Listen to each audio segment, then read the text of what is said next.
Hi hello welcome to epic entertainments. ముందుగా మమ్మల్ని ఆదరించిన వాళ్ళందరికీ క్షమాపణలు తెలియజేసుకుంటూ ఇక నుంచి కంటెంట్ చాలా వైజ్గా వస్తాయని మాటిస్తున్నాం.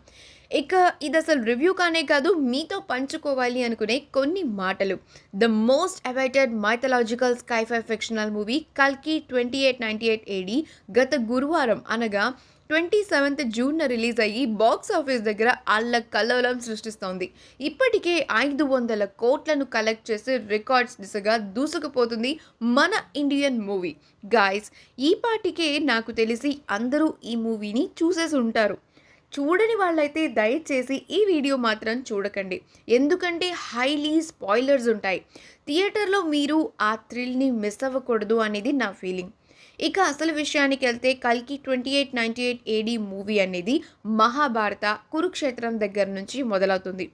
అసలు కథ ఏంటి అంటే, స్వయాన కృష్ణుడి నుంచి శాపం పొందిన అశ్వత్థామ 6000 సంవత్సరాల తర్వాత మళ్ళీ పుట్టబోయే దశావతారంలో చివరి రూపమైన కల్కిని కాపాడడంతో తన ప్రాయశ్చిత్తం పూర్తి అవుతుంది. ఈ మధ్యలో జరిగేదే స్టోరీ మొత్తం. ఇక మెయిన్ లీడ్ అయిన ప్రభాస్ క్యారెక్టర్ గురించి చెప్పాలంటే ముందుగా కర్ణుడి గురించి చెప్పుకుందాం. అపరయుగంలో కర్ణుడు అంతా దానం చేస్తూ ఉంటాడు. దానికి పూర్తి ఆపోజిట్ ప్రభాస్ క్యారెక్టర్ భైరవ, అంటే అప్పులు చేస్తూ ఉంటాడు.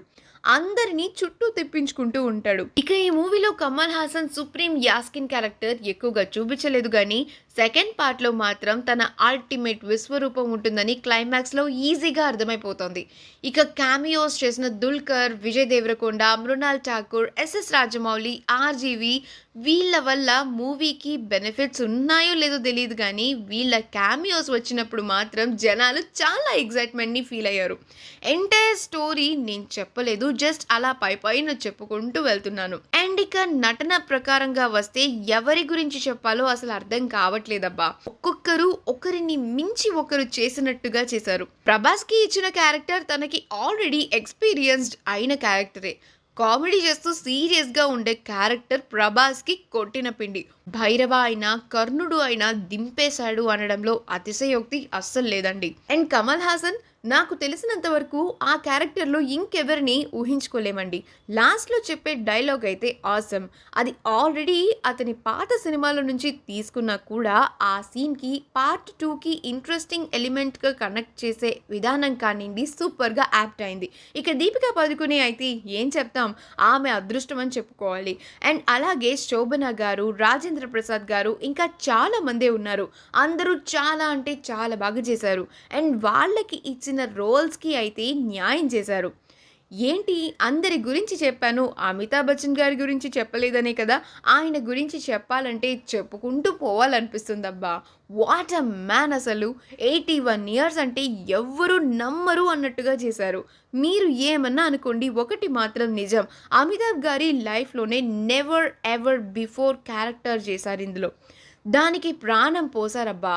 ముఖ్యంగా తనతో తను చేసే ఫైట్లో కానీ ప్రభాస్తో చేసే ఫైట్లో కానీ ఫైటింగ్ సీన్స్లో మెయిన్లీ ఒక 6 పర్సన్స్ని ఒకేసారి ఎత్తి పడేయడం కానివ్వండి, దీపికా పదుకోన్తో సెంటిమెంటల్ సీన్స్ కానివ్వండి, హైలైట్ అంటే హైలైట్. మూవీకి అది పెద్ద మేజర్ ప్లస్ పాయింట్ అమితాబ్ గారే.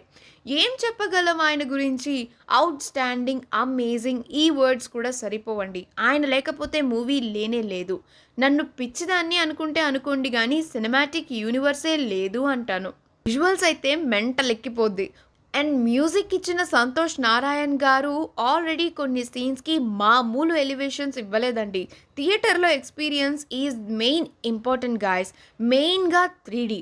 Please don't encourage piracy. ఆ ఫీల్ని మనం కోల్పోతాం. అండ్ ఇక క్యాప్టెన్ ఆఫ్ ద ప్రెస్టీజియస్ కల్కి సినిమాటిక్ యూనివర్స్ నాగ్ అశ్విన్. అసలు మీ బుర్రలో ఏముంది భయ్యా? ఏమన్నా ఆలోచన, ఏమన్నా ఇమాజినేషనా మీది? And also bottom of my heart చెప్తున్నాను, భయమేసిందండి మీరు చూపించిన కొన్ని సీన్స్కి. ఎందుకంటే ఫ్యూచర్లో వాటర్ క్రైసిస్, ఆక్సిజన్ క్రైసిస్ ఇవన్నీ నిజాలే, కానీ ఇంత దగ్గర నుంచి చూపించారు. మన భవిష్యత్తు గురించి, మన జనరేషన్ గురించి ఆలోచిస్తుంటేనే భయమేస్తుంది. సార్, నాది ఒక్కటే రిక్వెస్ట్, కొంచెం తెలుగు డబ్బింగ్ మీద కాన్సన్ట్రేషన్ పెట్టండి. పదాలు పలకడానికి అవస్థపడే వాళ్లతో డబ్బింగ్ చేయించకండి సార్, ప్లీజ్.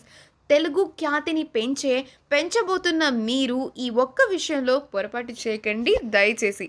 నెగెటివ్స్ విషయానికి వస్తే చాలా అంటే చాలా తక్కువ. మెయిన్‌లీ ఫస్ట్ హాఫ్ మాత్రమే కొంచెం లాగ్ అనిపిస్తది. బట్ ప్రభాస్, బ్రహ్మానందం చేసే కామెడీ కొంచెం ఆ లాగ్‌ని మరిపిస్తుంది కూడా. 3 అవర్స్ డ్యూరేషన్ కాబట్టి ఖచ్చితంగా కొంచెం లాగ్ అనే ఫీల్ అవుతాం. దాన్ని మాత్రం ఇగ్నోర్ చేయడమే బెటర్. ఇక సెకండ్ పాయింట్, అవసరం ఉన్న చోట మాత్రమే ఎలివేషన్స్ ఇచ్చే బీజీఎం ఇస్తే వినసొంపుగా, కనుసొంపుగా ఉంటుంది. ఒక్క ఫైట్ సీన్‌లోనే ప్రభాస్ గారికి చాలా ఎలివేషన్ బీజీఎమ్స్ ఇచ్చి పడేశారు. మరీ అంత ఎక్కువ అవసరం లేదేమో అని నా పర్సనల్ ఒపీనియన్ మాత్రమే. Yes, personally it is my opinion. And నేనేమి క్రిటిసైజ్ చేయడం లేదండి. నేనంత క్రిటిక్‌ని గూడా గాదు.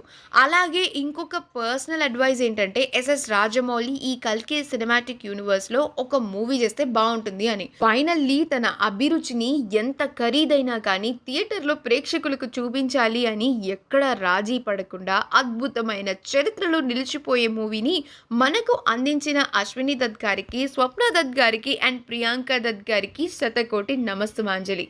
పార్ట్ 2లో ఇంతకు మించి ఉంటుందని కమల్ హాసన్ గారు, నాగ్ అశ్విన్ గారు అండ్ అలాగే అశ్విని దత్ గారు చెప్తారు. సో ఈ సినిమాటిక్ యూనివర్స్‌లో భాగంగా వచ్చే నెక్స్ట్ 'కల్కి 2898 ఏడీ పార్ట్ 2' కోసం చాలా ఈగర్‌గా వెయిట్ చేస్తున్నాను.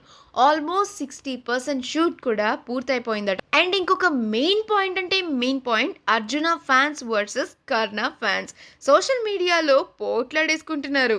గాయ్స్, ఇద్దరు మంచివారే. ఇద్దరిని సపోర్ట్ చేస్తున్న వాళ్ళు కూడా మంచివాళ్ళే. వాళ్ళిద్దరి గురించి మొత్తం తెలుసుకోండి, తప్పులేదు. కానీ ఫ్యాన్ వార్స్ చేసుకోకండి guys. It is a bad thing. And చిల్డ్రన్స్‌కి ఖచ్చితంగా చూపించాల్సిన మూవీ అండ్ మన హిస్టరీ గురించి వాళ్ళకి తెలియజేయాలి కూడా. ఇక్కడ హిస్టరీ అని ఎందుకు అంటున్నానంటే, మన పురాణాలన్నీ నిజాలే కాబట్టి. రామాయణం, మహాభారతం ఇవన్నీ నిజంగా జరిగాయి కాబట్టి అవి హిస్టరీనే.